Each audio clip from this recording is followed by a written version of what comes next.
आइए student basic proportionality theorem का अपन proof देखते हैं। प्रूफ के लिए ये डायग्राम मैंने पहले ही बना रखा है, ए बी सी एंड ये D E parallel to B C, क्योंकि गिवन में अपन क्या लिखेंगे, A B C is a triangle और गिवन में हमारे पास इंपॉर्टेंटली एक ही इन्फॉर्मेशन है कि D is parallel to B C, और हमें प्रूफ क्या करना है, A D upon D B equal to A E upon E C. ध्यान से देखिएगा, इंपॉर्टेंट प्रूफ है, ये एग्जाम में आता है जनरली। तो उसके लिए पहले हम कंस्ट्रक्शन करें स्टूडेंट। यहाँ कंस्ट्रक्शन में देखिए हम क्या करें कि परपेंडिकुलर ड्रॉप करें ई से इस ए डी के ऊपर। ए ई है, let us suppose this is M perpendicular, और दूसरा इसको हम ज्वाइन करें बी टू ई। क्या कंस्ट्रक्शन किया, ज्वाइन बी ई एंड दूसरा E M perpendicular A D. एक तो ई एम को हमने ज्वाइन, बी डी को बी ई को ज्वाइन किया, ई एम परपेंडिकुलर। ओके, तो प्रूफ में देखिए हम क्या लिखेंगे, ट्राइंगल ए डी ई में अगर ट्राइंगल ए डी ई का एरिया हम निकालें तो क्या होगा, area of triangle A D E is equal to half base into height. Acute angle का ट्राइंगल का एरिया क्या होता है, ये बेस है A D and perpendicular E M. Okay student, देखिए ध्यान से। और इसी तरह से ऑब्ट्यूज एंगल का एरिया निकालें अपन, B D E, area of triangle B D E.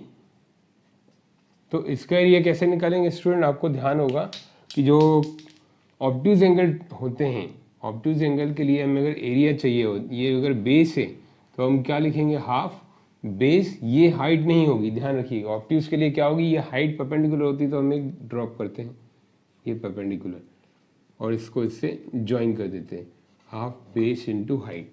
Obtuse angle triangle में ये हाइट नहीं होती, जो लोअर क्लास में हमने सीखा है, half base into height drop करना होता है। ओके स्टूडेंट, तो ये कॉन्सेप्ट यूज करते हुए यहाँ क्या होगा, बेस, इस बी डी का बेस क्या है, बी डी, और हाइट वही ई एम। देखिए हाइट इसकी इसी कॉन्सेप्ट से बाहर है, परपेंडिकुलर, ये बी डी, ये एक ऑब्ट्यूज एंगल ट्राइंगल, ये बाहर है।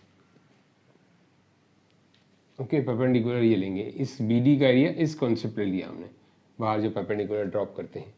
अब इन दोनों को हमने डिवाइड कर दिया, divide this equation 1 and 2।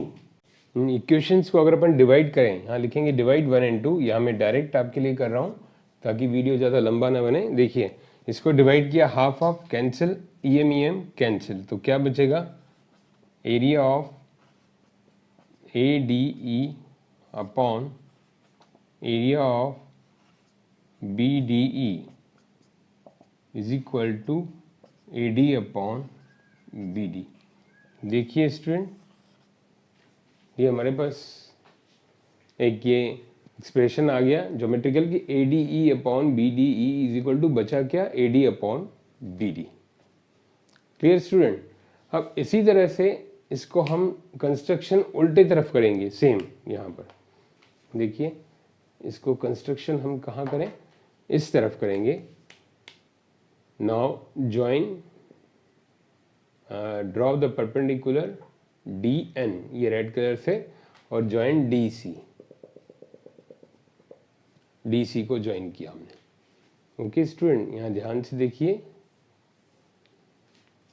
Next construction जो कि हम यहीं लिखेंगे, हम कर रहे हैं इसी कंस्ट्रक्शन बॉक्स में ही लिखेंगे अपना, join D C, join D C and drop the perpendicular D N on A. ये हमने D N perpendicular on A and join D C. तो अब स्टूडेंट इस तरफ से लेंगे area A D E, again the area of triangle A D E, half base into height, अब इस तरफ से लें, AD का हमने इस तरफ से लिया था, तो बेस क्या था, AD इंटू EM हाइट। अब बेस यहाँ पर क्या होगा, AE और height DN। Similarly obtuse angle triangle DCE लें, एरिया ऑफ ट्राइंगल जैसे हमने BDE लिया था, ये CED लें।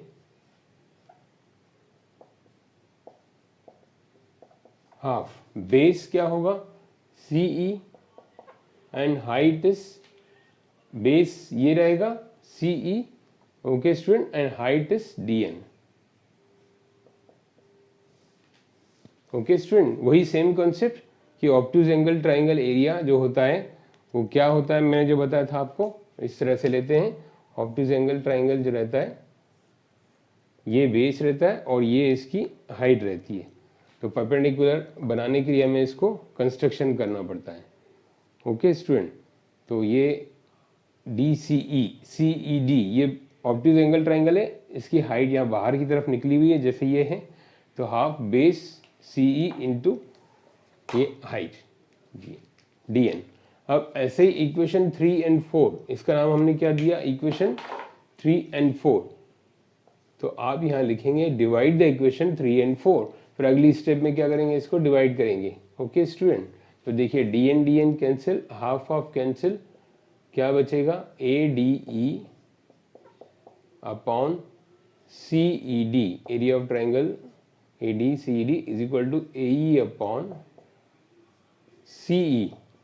ओके स्टूडेंट, ये एक दूसरी अपने पास इक्वेशन आ गई, ये 1 और 1 2 हो गया, दिस इज 3 4, तो उसको हमको देना चाहिए 5 एंड 6।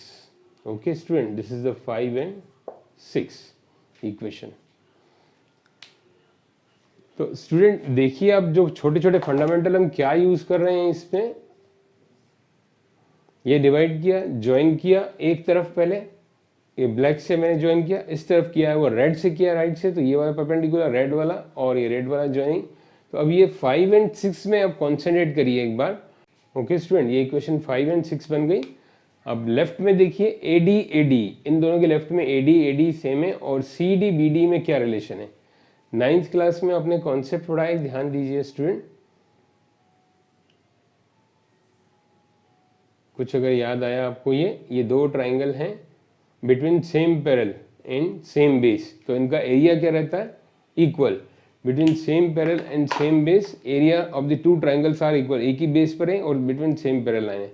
तो यही कॉन्सेप्ट हम यहाँ देखें, देखिए बिटवीन DE एंड BC दोनों लाइंस पैरेलल हैं, ये गिवन है in the question, DE C are parallel, तो हम लिखेंगे यहाँ DE parallel to CE, therefore